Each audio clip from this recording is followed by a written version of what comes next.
여러분 안녕하십니까? 헬로티비 뉴스입니다. 부천페이, 김포페이, 그리고 인천 이음까지 각 지역을 대표하는 지역화폐 이름입니다. 이제 전통시장과 음식점 등에서 이 지역화폐를 사용하는 게 더는 낯설지 않은데요. 네, 대부분 시민이 선불금을 충전해서 사용을 하고 있는데 이 과정에서 발생한 이자 수익에 대한 운영 방식이 논란이 되고 있습니다. 이정화 기자가 취재했습니다. 지역화폐 충전금 이자가 지자체가 아닌 운영 대행사의 수익으로 귀속된 사실이 지난해 부천시의회 행정사무감사에서 드러났습니다. 부천뿐만 아니라 경기 28개 시군의 지역화폐 모두 개별 계좌가 아닌 운영 대행사의 코나아의 명의로 통합 운영된 겁니다. 지난 2021년 관련 법령 개정 전까지 뚜렷한 법적 근거가 없었기 때문으로 풀이됩니다. 부천페이 선수금은 28개 시군의 지역화폐 선수금 계좌로 통합 관리돼서 부천페이 개별 선수금의 정확한 이자 수익 산출이 불가하다 이렇게 왔습니다. 우리가 사업권은 주고 이자도 안 받는데 인건비는 뽑아서 지역화폐는 한도 안에서 현금을 선불카드에 미리 충전해 사용하는 방식으로 해당 선수금에 대한 이자도 곧 시민들의 돈에서 발생한 겁니다. 그런데도 이자는 운영 대행사가 챙겼습니다. 이에 대해 코나아이는 지역사랑 상품권 이용 활성화 법률 시행 전에는 관련 규정이 없었던 점과 당초 별도의 운영대행 예산 없이 해당 수익을 통해 사업을 운영하도록 정했다고 밝혔습니다. 또 개정에 따라 지난해 4월부터 선수금 계좌가 지자체 개별로 운영되면서 앞으로는 문제가 될 것이 없다고 덧붙였습니다. 다만 코나아이를 상대로 한 법리 검토 등 부천시 법률자문에서는 개정 전 이익금에 대한 환수 필요성이 제기됐습니다. 민법제 684조에 보면은 수의민의 취득물 등의 인도 조항이 있습니다. 이 조항에 따라서 사실은 지역사랑 화폐 상품권 활성화법이 있기 전에도 이자 수익을 환수를 해야 된다는 그런 결론이 나옵니다. 또 다른 전국 60개 지자체도 같은 상황입니다. 선수금 이자로 손해를 본 전국 관계 지자체가 실제로 잇따라 공동 대응에 나서게 된다면 100억 원 이상의 대규모 소송전이 예상되는 지점입니다. 부천시는 이에 대해 지난해 경기도 공동운영 대행사 선정 공모를 통해 코나아이와 3년 계약을 맺었다며 이번 논란도 경기도 결정에 따라 후속 대응을 함께 진행할 예정이라고 밝혔습니다. 헬로티비 뉴스 이정화입니다. 7호선 부천 구간 운영을 맡아온 인천교통공사가 3월 28일 부천시와의 협약기간 종료를 앞두고 운영을 더 이상 맡지 않겠다고 밝혀 걱정을 키웠는데요. 네, 대도시권 광역교통위원회가 내놓은 중재안을 부천시와 인천교통공사가 받아들일 가능성이 커지면서 일단 지하철 운영 중단 걱정은 덜게 됐습니다. 이관성 기자가 전해드립니다. 대광위는 7호선 부천 구간 운영을 맡아온 인천교통공사가 3월 28일 이후 5년간 다시 철도 운영을 맡는 안을 제시했습니다. 현행대로 승무와 역무, 기술부문 운영을 인천교통공사가 맡고 관제와 차량부문 운영을 서울교통공사가 맡는 내용입니다. 대신 위탁 수수료율을 기존 3.5%에서 다른 지역 철도 수준인 8%로 올렸습니다.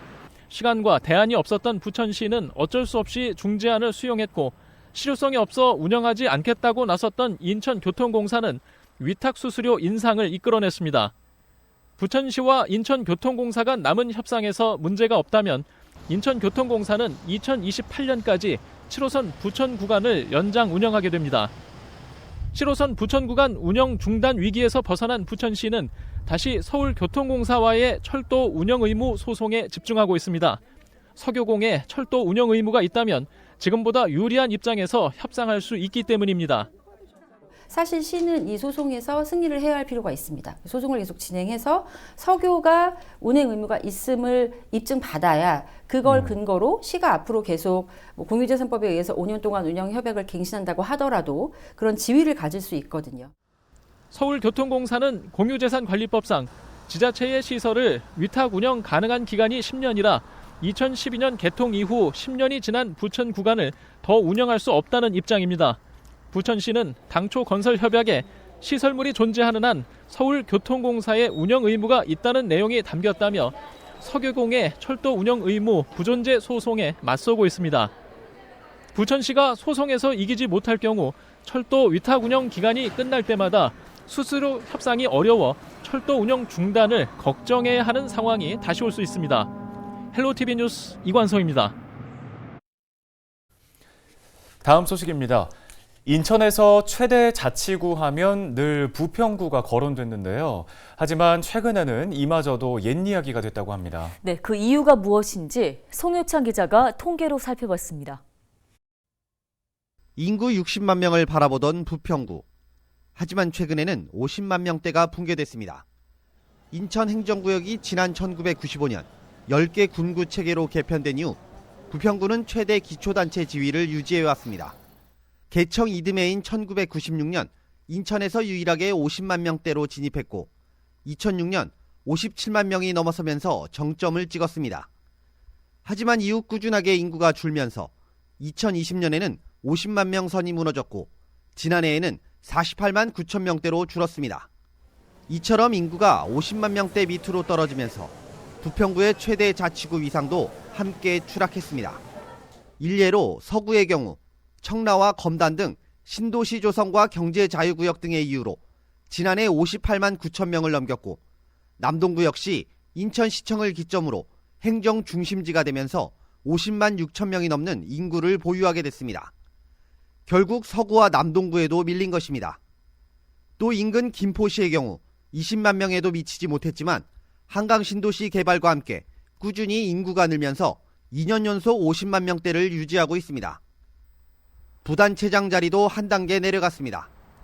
25년간 2급 이사관이 꿰찼던 부단체장 자리도 상급인 부이사관 자리로 바뀌게 된 것. 부평구 부구청장을 부이사관이 맡은 건 지난 1998년이 마지막이었습니다. 부단체장 직급이 하향 조정되기까지 인구 감소가 직접적 영향을 미쳤습니다. 지방자치법 시행령은 인구 10만 명 이상 50만 명 미만 광역시 자치구의 경우 부구청장을 지방 부이사관 직급으로 두도록 했습니다. 특히 인구 기준에 2년 연속 못 미치면 부구청장 직급을 낮춰야 합니다. 그런데 부평구의 경우 2020년부터 50만 명대가 무너졌고 현재까지 회복하지 못하고 있습니다. 그나마 조직 축소는 피했습니다.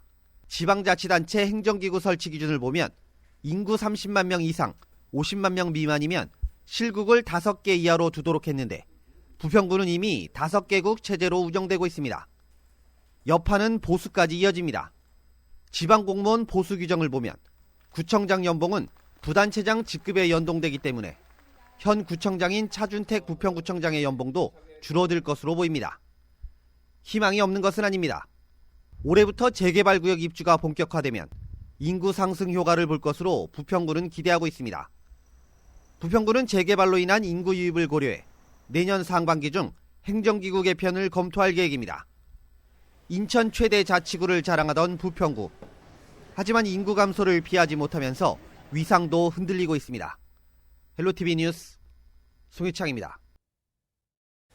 지하철 5호선 김포 연장 사업을 예비 타당성 조사 대상에서 면제할 수 있는 내용을 담은 법안이 발의됐습니다. 김주영 국회의원은 인구 50만 이상 접경 지역에서 추진되는 광역교통시설 사업의 경우 예비 타당성 조사 면제 대상이 되도록 하는 국가재정법 일부 개정안을 14일 대표 발의했습니다. 김 의원은 경제성을 기준으로 사업 효과를 분석하는 정부의 현행 예비 타당성 조사 제도는 한계가 있다며 지역의 특성과 사업의 시급성을 따져 예타 면제 대상을 검토해야 한다고 법안 발의 이유를 설명했습니다. 이번 법안이 통과되면 인구 50만 이상 접경 지역을 포함한 김포에서 추진되고 있는 지하철 5호선 연장 사업은 예타 면제 대상이 될 수 있습니다. 김 의원은 김포는 전국 최고 수준의 인구 증가율을 보이고 있지만 교통망은 낙후된 접경 지역이라며 교통 지용 문제를 해결하려면 5호선 연장을 서두를 수 있도록 예타 면제가 반드시 이루어져야 한다고 강조했습니다.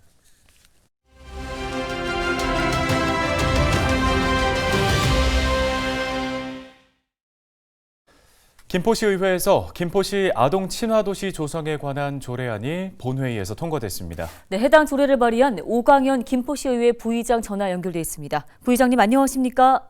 네, 안녕하세요. 오광현 부의장입니다. 예, 김포시 아동 친화도시 조성에 관한 조례를 발의하셨는데요. 특별한 이유가 있으실까요? 네, 해당 조례는 전국 226개 지자체 중에서 124개, 경기도의 31개 지자체 중에서 24개 지자체의 본조례가 제정되어 있습니다.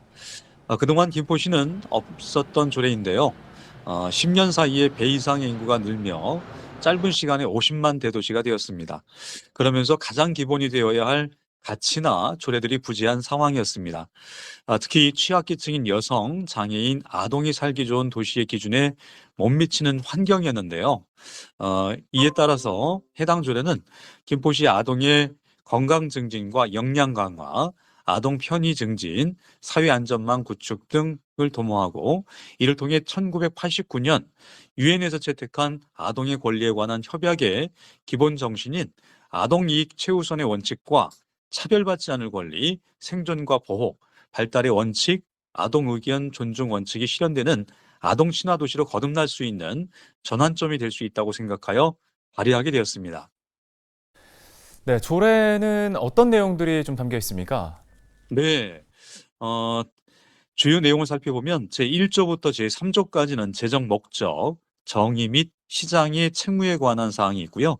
제4조부터 5조까지는 아동 친화 도시 조성 원칙 및 기본계획 수립, 시행에 관한 사항이 있습니다. 또한 제6조부터 7조까지는 아동 친화적 공공이용 시설 조성 및 안전 조치에 관한 사항을, 제8조부터 제9조까지는 아동 건강 증진 및 비용의 보조에 관한 사항을, 제10조부터 11조까지는 아동 실태 조사 및 아동 권리 모니터링, 제12조부터 14조까지는 아동 권리 옹호관 및 아동 영향 평가 실시, 제15조부터 28조까지는 아동 친화 도시 조성 추진위원회 및 아동 참여위원회 운영에 관한 사항으로 되어 있습니다. 특히 지금까지 시에서는 아동 실태 조사에 대한 내용은 많이 없었는데요. 김포시의 아동 실태 조사 항목을 넣어서 김포시의 현재 상황을 파악하도록 하였습니다. 네, 이와 함께 또 달빛 어린이병원 설립 필요성에 대해서도 강조하셨습니다. 자세한 말씀 들려주실까요? 네, 어린아이를 둔 부모라면 꼭 경험하는 일이 있습니다. 늦은 밤 휴일에 갑자기 아이가 아픔을 호소하지만 진료 가능한 병원을 찾지 못할 때 매우 당황스럽죠. 이로 인해 진료 대기 시간이 길고 진료비가 부담스러운 종합병원 응급실을 전전하는 경우가 대부분입니다.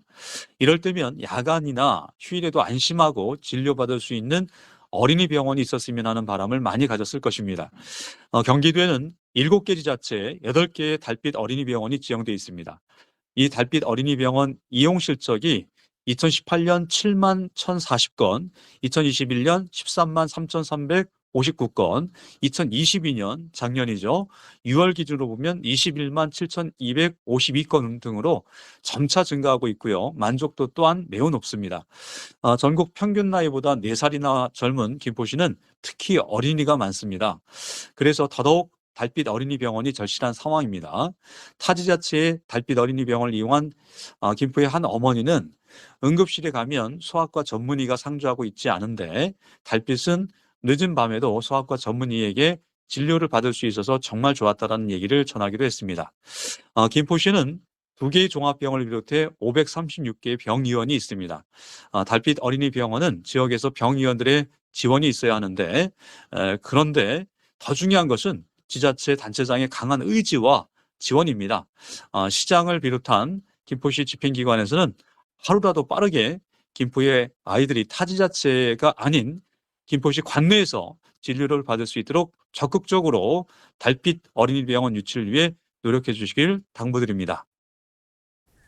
네, 알겠습니다. 말씀 여기까지 듣겠습니다. 김포시의회 오광현 부의장이었습니다.